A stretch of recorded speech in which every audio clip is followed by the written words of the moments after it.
Kita niyo ni guys, oh. Ano ini? Star apple. So, mag-shake ta. Sa kadugay-dugay ko na nagkakaon sang star apple. Susubong ko lang siya i-shake. So, tilawan ta ko ano lasa sang star apple kong i-shake. So, ging pihak ko na ni guys ha. Nan. Puti lang siya, may other star apple na kulay purple. Tanggalon ta lang. Saya panit kay kumbaga. Sa panit niya guys, di ba? Nang daw may dagta. Nami tsaka unon. Pero kung masubrahan mo kaon ng iya diri o, nan. Ang dagta is real. Pangwaon tanay ang naman niya. There.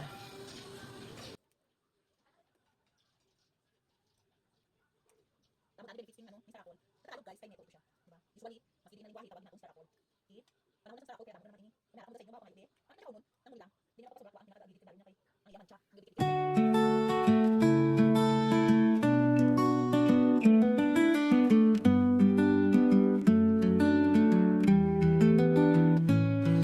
Waanta naman siya sang liso. Kaya i-shake ta.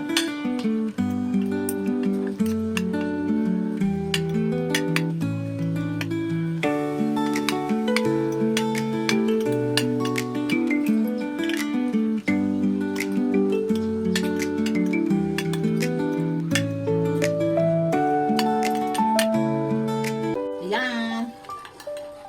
Hala ka natanggal na ang mga liso. Isulod ta diri sa ano, sa ating blender.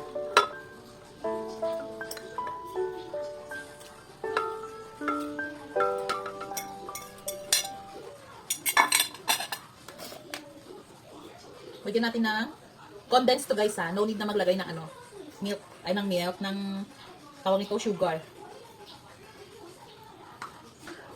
Lagay tayo ng ice.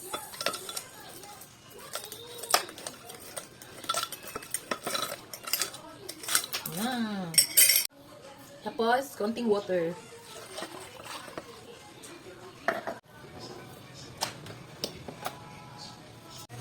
Ano lasa pa? Namit. Namit. Pero daw mas namit ka. Grabe ah, OA. So, namit guys, first time naman makatilaw sang kay nito. In English, star apple.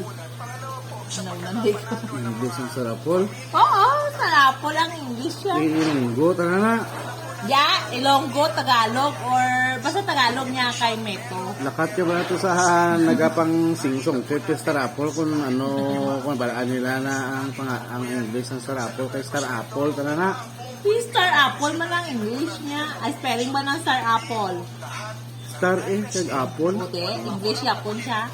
Pero check nyo guys, may other term ang Star Apple. Hulaan ninyo kung ano yun. Hindi ko na siya ma-remember. Basta, Kabudlay ng spellingan. Paano nag-star ang Apple?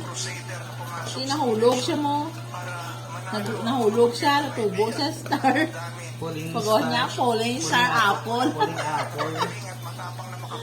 Basta damit ah. Hindi. Na-prove.